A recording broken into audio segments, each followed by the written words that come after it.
The views expressed on the following program do not necessarily reflect the views of Money Radio staff, management, or advertisers, and do not represent an offer to buy or sell any securities. Some interviews heard on this program may be sponsored by the participants. It's time for the Your Personal Bank Show with Ferenc Toth, President and founder of Secure Estate Management. Take charge of your financial future with your personal bank. Now, here's Ferenc Toth. Hello, welcome to the Your Personal Bank Show. I'm Ferenc, and excited to share with you how to gain control of your money, create tax-free income, and access more funds over your lifetime. Now, I get asked all the time. I've been in the financial industry for over 20 years, and I get asked, why do I share this information with people? And the reality is, I'm an entrepreneur at heart. I've shared this last week's show where my background really is, I've owned a retail store. I've been in real estate. I've owned a service business. And for the last 15 years, I've owned a financial agency. I've been in the financial industry, like I said, over 20 years. I was top 10 in the country in terms of annuities and IRAs and 401ks and all those types of things. In fact, our company used to do the lunch and dinner seminars. Many of you remember those days where we'd feed a bunch of people and share with them retirement planning solutions. And we did all of those things. And through that process, all the way through it, I was not familiar with what we call the Your Personal Bank concept. Again, it's an area of business or the financial world that would be considered like the institutional world or what bankers and corporate finance and those kinds of areas. I was not familiar with it because I just never dealt with that area of the financial world. Most financial advisors don't. And it's nothing against them. It's just we're not focused on that arena, if you know what I'm trying to say. So I always tell folks, I sit down in a room or I'm in a teaching at a conference or whatever, and I'll have 100 people in the room, and I'll ask how many people are familiar with this concept. And I'll get 2 or 3 hands that'll raise. I mean, it's really that unknown. So if you think you've heard everything about money, and many people listening to this have, focus on that, hear a lot of different ideas and things about money, I want you to listen up for a minute. And here's why. This is fresh. This is new. This is different. This is a paradigm shift in thinking about money. And that's why it's so important to understand how this works. So we're going to focus on your personal bank and the concept and how it really works today. And before I do that, though, I've got to share with you one key concept. And that key concept is you have to learn to think like a banker versus an investor. We touched on it last week's show, but I want to get into it a little bit further. And one of the reasons I've been sharing this concept for years. But here's the thing. In the promo thing, you even heard, I'm chairman of the board of a bank in formation. We're in the process of starting a bank. That's typically a couple of year process to get the approvals through the state and the federal regulators. I've been learning a lot about banking. In fact, last week, I sat down with the chairman of the board and Bank Prez is one of the top banks in the country. I'm excited that we're going to be able to have them join us on the show. And as soon as we know the dates, we're working on dates, I'm going to have them come in and join us. I'm going to have some exciting other guests that fit into this personal banking concept, generating the tax-favored income, some tax attorneys, various strategic partners that I've worked with over the years and have helped many, many clients over the years. I have a debt attorney that I'm working on getting in to speak with us who's helped a number of clients take care of debt problems that were unable to accomplish any other way. Here's the thing. Thinking like a banker versus an investor goes completely against, or I shouldn't say against, it's the opposite of what we're taught. We're taught, of course, to take hard-earned dollars. That's what most investors do. Most of our money that we have to invest is extra dollars. These are dollars that we've worked hard for, and many of us with jobs or businesses or those kinds of things, we traded our time, our expertise, whatever that may be, to obtain those dollars to not only pay our bills and our expenses, etc., but now we had an excess. We had an additional amount of funds to work with. And we were able to take those extra dollars to trade them for some type of investment. Now, what those dollars represent is your time in most cases. Your sweat equity, blood, sweat, and tears sometimes is what people refer to. So it's not to be taken lightly. And one of the things I find far too often and is that people will invest in something that they know little or almost nothing about because, well, somebody told them about it maybe, or they heard about it from somewhere. They really didn't do the due diligence. They didn't really look into it and really get an understanding of how this would work, what the risks were, what the positives, what the negatives were, all of that kind of stuff. So trading hard-earned dollars for purchase an asset with the expectation the asset will increase in value is not something that should be taken lightly. Because, again, it represents your time. And time is, dollars can be replaced, but time cannot. And that's why it's so important and so valuable to ensure that you have something that can grow, that's guaranteed or insured or have some type of downside protection or a recourse, if you will, if things go wrong. You know, human nature is we're excited, we're optimistic. We want to, we want to look at the bright side of things, and that's awesome. And you want to look at what the potential return is on something. But at the same time, the wise decision to make is ask the question, what if things go wrong? And again, that's the mistake I see most investors make far too often. And there's study after study that backs this up. But the bottom line is most investors, you and I know, you know what I'm talking about. Whenever somebody talks to you about a great investment that they're excited about, what do they tell you? Hey, well, I did this investment, I made X amount of dollars or X amount of percent, right? There's little or no discussion about any other aspect other than the rate of return. Now, I'm not going to say rate of return is not important. It is. Of course, rate of return is important. But what you need to understand when it comes to investments and dollars and trading those hard-earned dollars is rate of return is one of the important aspects of an investment, but many times is not the most important. I think it was Roy Rogers that it was a famous quote that I always liked. He would say, I'm more concerned about the return of my money than the return on my money. I think that's very wise. In other words, I get a great example. I had a client worked with a month or so ago, contacted me. I was doing an annual review with her, and she had some bad news because she had taken some funds outside of what we were doing and invested it in a bad investment. And she had lost quite a large amount of money. And I asked her a few questions about it, and I said, well, did you ask what was the recourse? Well, she didn't have one. And I said, the problem, I wish you had talked to me about this before you had done it. Unfortunately, she had done it a year prior. And outside of what we were doing, and I had no knowledge of it, she never asked any advice. And sadly, it was a situation where I knew something about from some previous investors that I knew it was a bad investment. I speak around the country to investor groups, and it's not that I know everything that's going on out there, but, wisdom is having many advisors, many counselors. So the bottom line is, think about the downside. Instead of focusing on the potential gains only, of course that's important, but what is the recourse if things go wrong? So I just want you to understand that you've got to consider what is your plan B. And that's what bankers do. That's one of the key things of a banker, thinking like a banker versus an investor. They're risk adverse. That's a term that's often used. And again, can we agree that bankers are savvy about money? Can we learn from those bankers? I just want to tell you, next segment, we're going to go into more about thinking like a banker versus an investor. If you want further information, please contact us at 866-515-6280 or yourpersonalbank.com. That's yourpersonalbank.com. And tune in every Tuesday at noon for the Your Personal Bank Show on Money Radio. For more information on Your Personal Bank, call Ference at 866-515-6280 or online at yourpersonalbank.com. Back to Your Personal Bank Show with President and Founder of Secure Estate Management, Ference Toth. Welcome back to the Your Personal Bank Show, where we're talking about how to gain control of more of your dollars, create tax-favored income, and have access to more money throughout your lifetime.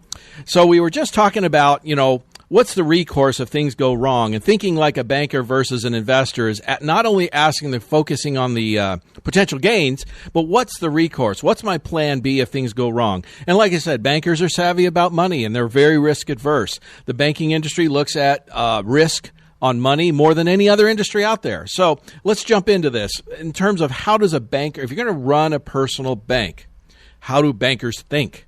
So the bottom line, and the last thing I'll share with you again is I'm a chairman of the board of a bank in formation. So I would say, look, I've been teaching this for years, but got some credibility in that arena today, if you know what I'm trying to say. So the bottom line is, for most investors, if you purchase a stock or a real estate or a business, can you tell me what it's going to be worth in a year? And the answer is, well, no, not really. You can look at charts, you can look at expectations, you can make an educated guess, but you don't really know. And this isn't from me, but there's many books that talk about this, where investing primarily for appreciation is just another form of gambling. In other words, if you don't have a plan if you only make money if it goes up in value, and you don't have a plan B, if you will, if it doesn't, how is that any different? So again, the return is uncertain. In most cases, little or no cash flow and no downside protection. As I always have said, to understand how a banker operates and how they think is, have you ever taken a mortgage or a car loan? And most of us in our lifetime at some point have done so. And when we signed those papers, we knew we'd have a payment, right? Now, did we plan to make those payments? Well, of course. And of course, the banker knows that also, because you went through a whole approval process to get the loan in the first place, right? So, and the last thing, if it's a car or a house, for example, if you didn't make the payments, what would have happened? Well, they would have repossessed it or foreclosed or whatever. They would have taken that asset back, sold it to somebody else, therefore creating payments or an income for the bank from the next person. Now, the question you need to ask is the lender really risking their money? See, they've created a secure cash flow through our payments and then protected their downside, or the collateral, if you will. Now, the fact is, collateralized loans, I can tell you in the banking industry, the lending industry, very, very rarely lose money. Sometimes they have to wait. Sometimes they take a loss, which, of course, there's tax benefits in that arena, too, for the lender. But the reality is, in general, in most cases, they get their money back and then some and continue to create that income. So the thing is, if they can operate that way, if it's good enough for them, why not you and I? So what is creating a personal bank? Well, the process is actually really quite simple. Again, understanding how a bank operates, you can operate, any business, any individual can operate like a bank financially and be risk adverse, yet get nice returns on your money. I'm not talking about low rate of returns and stuff. I'm talking about significant rate of returns that we're familiar with some downside protection and with some tax benefits. That's what I'm talking about. So when we get a check, what's the first thing we all do with a check? Well, most of us deposit it in the bank, right? In fact, today, most of us direct deposit. We never even see the money, do we? Which, by the way, is smart for the banking industry because they get access to our money even faster, don't they? Now, what does the bank do with those deposits? Well, they loan it out and create compound interest. We'll talk about compound interest further in a future, upcoming show, but compound interest has been called the eighth wonder of the world. Compound interest is incredibly powerful, and if you use it in your favor, if you get compound interest to work for you instead of against you, it can be extremely powerful. And what do I mean by that? Well, if it's working for you, you're earning money on money, and it's compounding over time, and it accelerates at an accelerating rate over time.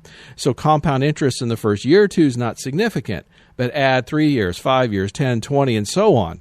And guess what? Compound interest becomes incredibly powerful. Now, by the way, compound interest can hurt you as much as it can help you. What do I mean by that? Well, debt.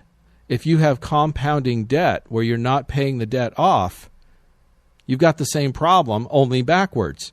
And compound interest on a debt instrument where you owe the money can hurt you significantly over time. So, again, I digress there for a minute, but I just wanted to touch on, again, the power of compound interest. And going back to that thought, one last piece is, if you delay or interrupt, I should say, the compounding effect of compound interest, you in essence defeat the whole purpose. What do I mean by that? What's so important about that? Well, it's real simple. If you have an account that goes up, and it goes up periodically over a period of time, you're going to get compounding working for you. But at some point, 1 year, let's say, it doesn't go up, or even worse, goes down in value. Does that ever happen to investment accounts? Yes, every type of market, whether it be the stock market, real estate market, precious metals, you name it, all those markets have cycles. So there's times when they go up, and of course there's times when they go down. Those times when they stop going up, or worse, go down, you interrupt the effect of compound interest. Now again, why is that so important? Well, compounding works like this. 1 goes to 2, 2 to 4, 4 to 8, 8 to 16, and so on, right? Let's say you're working on compounding. You went from 1 to 2, 2 to 4. Now you're getting ready to go 4 to 8, but you have an interruption of the compounding. You have a loss, or you have to take a withdrawal, or you have to access the money to supplement retirement, or any other reason. You've just interrupted or defeated the compounding of the 4 to the 8, for example. That's extremely powerful. You want to have the effect of compounding while still having the access to the funds that the compounding created. So it's not talking about having twice as much money when I talk about the personal bank concept over somebody's lifetime. And I'm not talking about 4 times more money in many cases. I'm talking about 4, 8, 16 times more money, depending on how long somebody lives. It's a factor of compounding. We all know the rule of 72. And the rule of 72 is money growing at 7.2% interest in 10 years doubles. So 100,000 turns into 200,000 in a decade if you're earning 7.2% interest. If you doubled that again the next decade with that same interest rate, 100 would turn into 200. 200 would then turn into 400, wouldn't it? So you see how the power of compound interest, and then if you're at 400 and it was going to go to 800, but you had to take it out or access it, for whatever reason, or the market or the economy or whatever, reduce the value or stop the growing, stop the compounding, you didn't lose what you lost the compounding effect. That 400 to 800 in our example, you just lost. So that's why compounding is so important. I know I digress, but it's such an important concept. It's so important to understand. So let's go back to what banks really do. Okay, we talked about they get direct deposits. They get their money in from us as quickly as possible. They take our deposits, loan it out, creating compound interest, okay? Now, let's say you walked in the bank and opened an account. And then the next person walks in and wants to get a car loan, for example. Does the banker give the money you just gave him for your account and give it to the car loan person? Most people think the answer is yes. In reality, the answer is no. What the banker does is they take that cash and they stick it in their safe. Now, is cash an asset? Of course it is. And can you borrow against an asset? Yes, we do it all the time with houses, cars, 401ks, and various other things. The key is doing what the banks do. Banks don't invest in the stock market, by the way. By charter, they have something called Tier 1 capital, and they have certain investments that they can invest in and certain percentages that are regulated by the regulators. What they basically do is they earn compound interest on our deposits. That's the vast majority of what banks do. And then they borrow against the cash they hold to earn more interest. So can you. So again, building a cash reserve, which, by the way, is another key financial literacy component. This is a powerful thing. I talked about compound interest a bit. You want to know something else is powerful? Want to know another little secret? I told you I've been an entrepreneur for years. I've owned 5. This is my 5th company with the bank, starting 4 of them as a startup. One of the secrets to being an entrepreneur, really in life when it comes to money, is having ready access to capital. That's powerful. And the reason is why. The reason why it's so powerful and important is this. Life is uncertain. We don't know what's going to happen, whether it may be good or bad. In other words, when an opportunity presents itself, it looks like a great investment, it's got some recourse, downside protection, all the various things, maybe create some cash flow for you, whatever that may be, you love this particular investment, but you don't have the capital or the wherewithal to access or purchase that item or put the down payment, for example, to borrow the rest. You don't have that capital. It's incredibly frustrating, particularly when you know that this is a great opportunity. On the other side, what if things go wrong? Again, life happens. I always say stuff happens.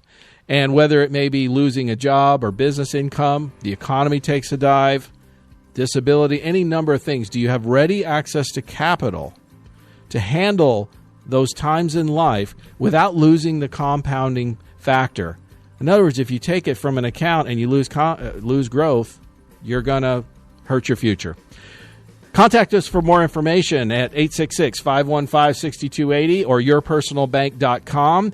When we get back, we'll get into how Your Personal Bank works. Tune in every Tuesday at noon for Your Personal Bank Show.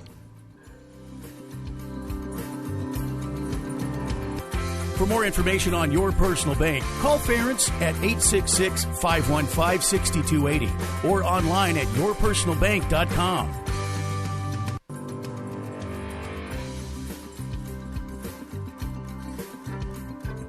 Back to Your Personal Bank Show with President and Founder of Secure Estate Management, Ference Toth. Welcome back. This is Ference, and I'll tell you what, this radio stuff, it goes fast. I got so much information to share, and it just flies by. So let's move forward. We touched on thinking like a banker versus an investor, and protecting the downside and having a plan B. We touched on the power of compound interest, of course, and how powerful of a concept that is. Now we're going to really go into what is your personal bank? What is it? And basically what you're doing is you're creating an asset that's guaranteed and insured. You have access to capital, a good portion of it right away, and then you can earn interest on the asset and the borrowed funds, which is incredibly important. We'll touch on that further. And then you can create tax-favored income. You can actually grow money tax-free. If you do it properly, you can access it tax-free and even pass on to your heirs tax-free, which is quite interesting. Particularly, you understand why the wealthy have been operating and using this literally for centuries. So the tool we use, the financial tool, again, we could use any financial tool for Your Personal Bank concept. A checking account or savings account would work, a CD, an annuity, a mutual fund, or any other type of financial tool you can think of. But the reality is there is one through a process of elimination that works better than any other, and here's why. First of all, we want compound interest. We want increasing income or access to increasing amount of funds every year. And when you talk about that, anything market related without any downside protection, like we spoke about thinking like a banker versus an investor, well, it just knocks those off the table. We don't want any risk of loss. You don't want to borrow from an asset that can lose value. So again, anything that subject to market risk of any type, any market, knocks it off the table. We don't want to borrow against something and lose money. You want liquidity. CDs, some annuities have safety, but they don't have a significant amount of liquidity. So it knocks those off the table for this purpose. Now, again, I want anybody to understand, it's not that I'm negative to any of these other financial tools, and that's something I always like to touch on. There's no such thing really as a bad financial tool. There's bad iterations of it, certainly, or better ones. But what I find much more common than anything else is there's a bad fit. In other words, a round peg is going into a square hole, if you know what I'm trying to say. Each of the financial tools that exist have a purpose. And if you're applying their purpose to their best capability, depending on your situation, of course, then you're going to have a great fit. Now, a nod to my compliance folks out there. They like me to say personal bank isn't for everyone. And I agree. It's not for everyone. But what I can say is I have so few people in most cases who have ever even been introduced to the idea I shared earlier, I speak to a group of investors. I've been speaking for a number of years around the country. I have 100 investors in the room, and many very sophisticated. I'll ask, how many familiar with the personal bank concept? And I'll get 2 or 3 hands, literally. So if this is something you've never really looked at, you do yourself a favor and take a look. Consider this as an option. Again, tools are agnostic. A tool is a tool. You do a tool to do a job. You can chop down a tree with an axe. You can chop down a tree with a chainsaw, which is more efficient.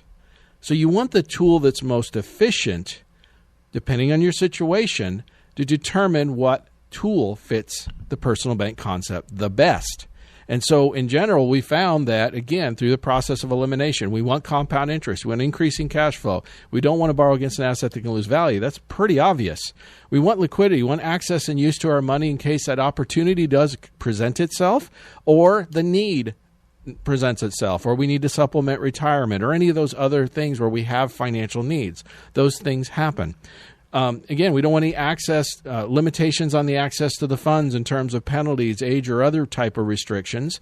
So the IRA 401k world in general is pretty much knocked off the table because for most people, particularly those under age 59 and a half, there's so many rules and limitations or tax penalties, it just doesn't fit. It doesn't work very well. And then, as I mentioned, if you operate this properly, you can generate tax-free growth, long-term tax-free growth, tax-free withdrawals, access to the money, and you can pass on to the heirs tax-free. Now, the tool, by the way, that does all these things is insurance. Now, when I say that, a lot of people are surprised. Now, it's not the type that most people are familiar with.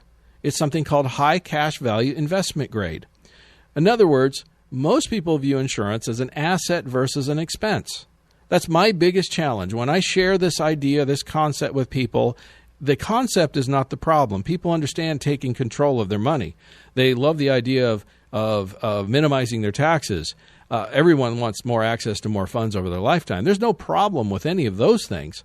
When I get to the tool, some people have a negative view, or a skewed view, I should say, of what insurance can do. Most insurance tools are designed as a protection tool. You get homeowners and auto insurance to protect your home or your auto. You get life insurance to protect typically a breadwinner's income, for example, for a family or a business situation, a business partner. Okay, those are protection tools. There's nothing wrong with those tools. As I stated, every tool has a purpose. And if you have protection needs, you need to protect a house or a car or your life income, you should have those tools, okay? But that's not what I'm here to talk about. I'm talking about high cash value investment grade. This is the type that you find banks, corporations, and wealthy families tend to purchase. Why? It has a different purpose. Its purpose is to grow cash, not to generate maximized death benefit. Okay, and one of the things I love doing when I work with share with a group is I'll say, hey, how many people in this room have life insurance? And half to 3/4 of the hands will go up, and I'll say, no, you don't. And they'll look at me, and some will even argue with me. I'll say, no, you don't have life insurance. What you have is death benefit protection. Now, again, I'm not against that. You have death benefit protection needs, as I do. I have a family. I own a business. I have those needs. I have some death benefit protection. But those are not designed to generate any cash. Some of them have a minimal amount of cash, okay? But the reality is they're heavily weighted towards the death benefit side, okay? And most financial, and by the way, over 99% of insurance contracts, some of the numbers I've seen, 98 to 99%, depending on what you're looking at, are designed as death benefit protection tools. Granted, some of them have some cash, some limited cash in them. Financial advisors will review these tools and say insurance is a bad investment. And they're right. It's not an investment. It's a death benefit protection tool. So they're looking at the wrong thing. Many advisors and experts have a skewed view of what the insurance tool can do. They don't realize there's a lot of variation. Here's what I mean. Now, again, it's radio, but I need you to picture in your mind, if you could just take a minute, not even a minute. Take about 15 seconds, and I just need you to picture in your mind a teeter-totter. And on one side of the teeter-totter, put cash, and on the other side, put death benefit. Most insurance contracts have low or no cash. Term has no cash. You're maximizing death benefit. We're doing the opposite. Flip that teeter-totter on the other side, maximize the cash. Remember that movie, Show Me the Money? That is what we're talking about. Next segment, I'm going to come back with specifically how that works. If you want more information, I'd love to sit down with you and show you how this could work for you. Contact us at 866-515-6280 or yourpersonalbank.com. That's yourpersonalbank.com. And tune in every Tuesday at noon on Your Money Radio, 1510 a.m. or 105.3 FM. For more information on Your Personal Bank, call Ference at 866-515-6280 or online at yourpersonalbank.com. Back to Your Personal Bank Show with President and Founder of Secure Estate Management, Ference Toth. Welcome back to the Your Personal Bank Show. We're wrapping up lunch, so we got a little bit more energy. Let's finish the afternoon strong. So like we said, we've been talking about the Your Personal Bank in terms of thinking like a banker versus an investor. Protect the downside. Have a recourse. The power of compound interest. Compound interest over your lifetime can make all the difference, change your financial future for both you and your family and your loved ones. And then the best financial tool for your personal bank. We talked about a specific type of insurance contract called a high cash value investment grade tool. Now, I finished up with the teeter-totter. I just want to touch on this again. Most insurance contracts are designed to be a death benefit or primarily death benefit focused tool. So the asset, the funds, and everything about the contract is geared towards maximizing that death benefit. And if you think of that teeter-totter, as I stated in the last segment, put cash value on one side, on the low side. Put your death benefit on the high side. That's a death benefit protection tool. We're shifting it. We're maximizing the cash, minimizing the death benefit. Is there one? Yes, there is. That's the asset that we're going to access funds against, or the collateral, I should say. That's the collateral for the funds. I'm going to explain this further. One of the things I say this all the time is, look, if you owned an insurance contract, does it have a value? And the answer is, in most cases, to you personally, if you're the insured, the answer is no. To your beneficiaries, does it have a value? Of course. For example, you had $1 million insurance contract. You get hit by an ice cream truck. Somebody's getting $1 million check, right? Is that real money? Absolutely. By the way, death benefit proceeds in most cases are tax-free. Therefore, you have a situation where your heirs are taken care of financially. Okay, that's the purpose, the traditional use of life insurance that most people are familiar with. The thing is, though, that's also known as a guaranteed cash contract. A guaranteed cash contract is you're paying premium to an insurance company, and they're guaranteeing that if something happens to you, they're writing a check to your heirs, right? That's how it works. Now, the question is, can you borrow against that cash contract? Can you access a portion of the funds from that cash contract? And I can tell you in most cases, in the majority of contracts, the answer is no. In fact, in most cases, there's just not enough cash in there really to access any significant amounts because it's not designed for that. It's designed to maximize death benefit protection, as I stated earlier. We're structuring these with specific riders, no additional cost, to maximize the cash side. Okay? Now, here's the thing. How much can you access? Well, that's going to be all dependent on your age and health or a time value of money. That will be different for everybody. And if we sit down individually, I can share with you how this works and show you exactly how much would be available to you. Now, again, is it for everyone? No. But if you haven't really looked at this, you need to do yourself the service and do so.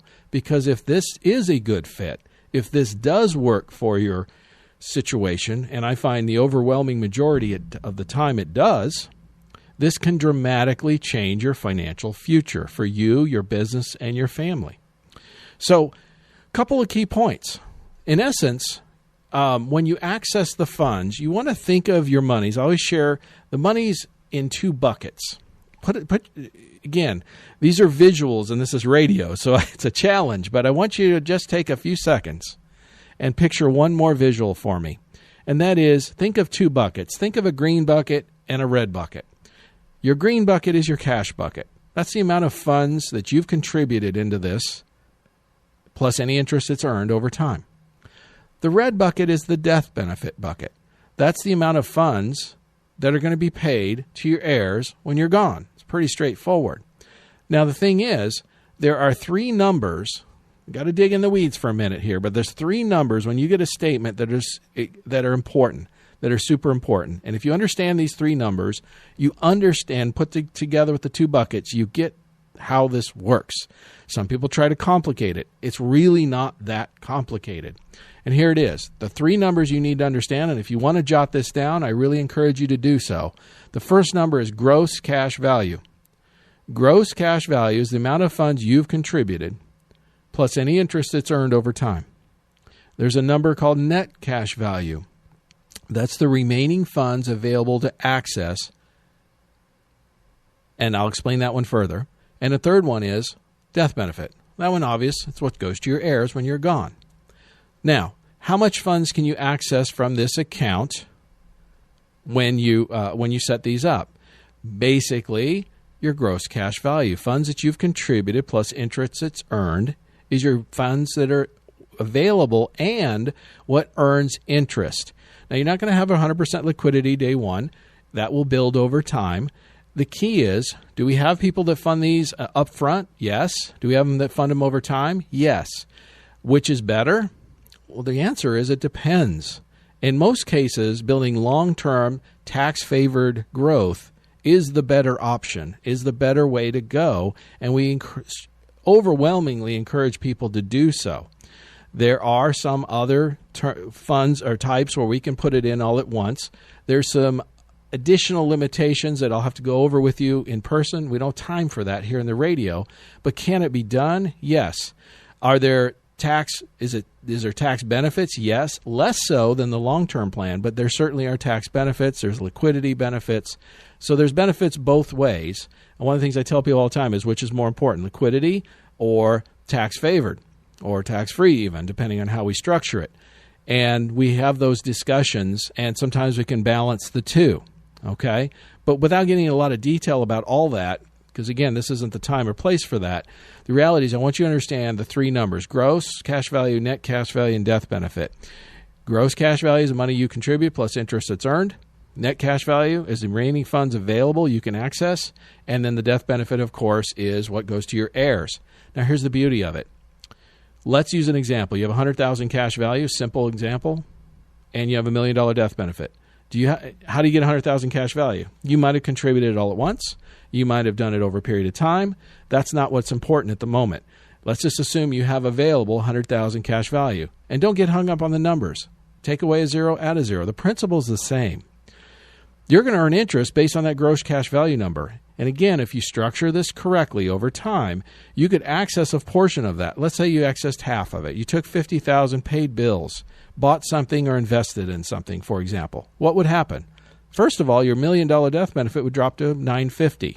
That's the collateral for the loan, the future death benefit that you as the insurer would personally never see. Okay? So it's like creating a credit facility for yourself, if you will. Now, the second part of this is, what are you going to earn interest on? The interest is credited annually on the anniversary date. If you can repay the loan, by all means do so. We always encourage people to do that whenever possible because that's going to maximize your interest crediting, okay? You can maximize your interest crediting, and then you could go again and do another loan and do it again if you wanted. If you're unable, depending on the contract and the company we're dealing with, some of them will allow you to access those funds, that $50,000 in my example, and charge you just a 0.5% loan fee. Most of these contracts these days are contributing 5 to 6% is a contribution guaranteed side. There's an index option we can go with, and there's a leverage option we can go with where you can leverage your money 3 to 1. Those of you that are interested and would qualify for that, we'd be happy to talk to you about that. you can leverage in many ways, like you leverage other investments. It's quite interesting. But again, that's something you have to qualify for. But if you have an interest, please contact us. Here's the thing, without, again, confusing the deal. The issue is this. If you don't pay it back, we have certain contract situations where they would credit you 5 or 6% interest normally, but you were unable to return the funds. You intended to, we wanted to, that was the goal, but we weren't able to. They'll credit you the interest minus the 0.5% loan fee. Therefore, you could be earning 4 or 5%, let's say, depending on the contract and what we're dealing with, on funds that you borrowed, accessed, spent, and did not return. When I share that point, usually you can hear a pin drop in a room. Because if you understand that you can have access to funds, you can use those funds for other purposes as needed or wanted and still earn interest on those funds, again, if it's structured properly over time, which we will help you do that. That's the key. You can earn interest on funds that have been borrowed and spent and used for other purposes. Your personal bank is an exciting financial tool most have never looked at. If you haven't looked at this, by all means do so. If you looked at it, look at it again. We'll compare the numbers. Love to sit down with you and share with you how this would work.